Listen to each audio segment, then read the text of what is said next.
ভালোবাসা, আগ্রহ, আসক্তি, টান এবং মায়া সবার প্রতি না আসে না। ভালোবাসা, আগ্রহ, আসক্তি, টান এবং মায়া, এই কয়েকটা জিনিস না সবার প্রতি আসে না। এটা ঠিক নির্দিষ্ট তার প্রতিই আসে যার সাথে কথা বলাটা অভ্যাসে পরিণত হয়।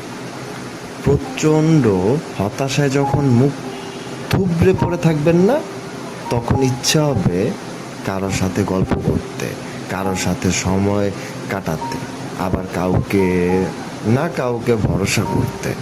আর এই ইচ্ছেটাই না একটা সময় কাল হয়ে দাঁড়াবে আপনার আপনার জন্য।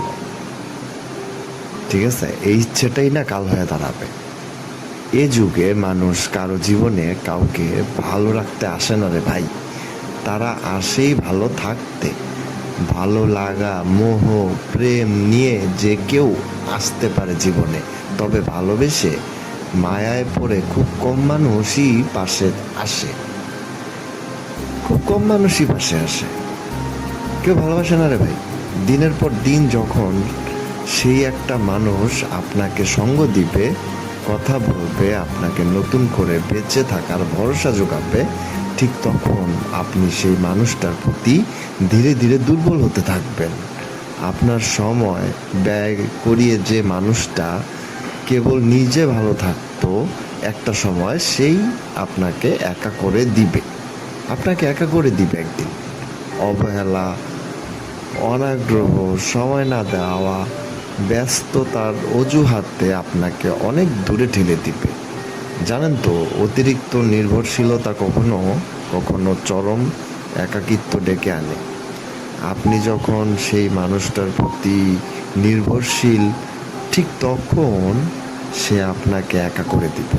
আপনি যখন তাকে ছাড়া আর অন্য কিচ্ছু ভাবতেও পারবেন না বা পারেন না, সে তখন আপনাকে ছাড়া ঢের ভালো থাকতে পারে। ঠিক আছে, ঢের ভালো থাকে ভাই, সবার সাথে হাসি খুশি থাকে, শুধু তারে বাদ দিয়ে। তার সাথে সম্পর্ক শেষ হয়ে গেছে।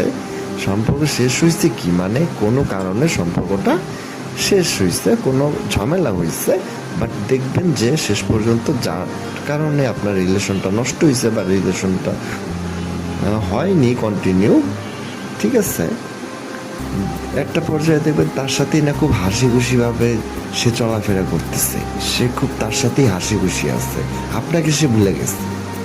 জীবনে এই এক আশ্চর্যকর ব্যাপার ভাই, হতাশা কিংবা একাকিত্ব দূর করতে আমরা যারা কাউকে ভরসা করি, ভালোবাসি, ঠিক সেই মানুষটাই আমাদের আরো বেশি একা করে দেয়। এটাই হচ্ছে বাস্তবতা রে ভাই।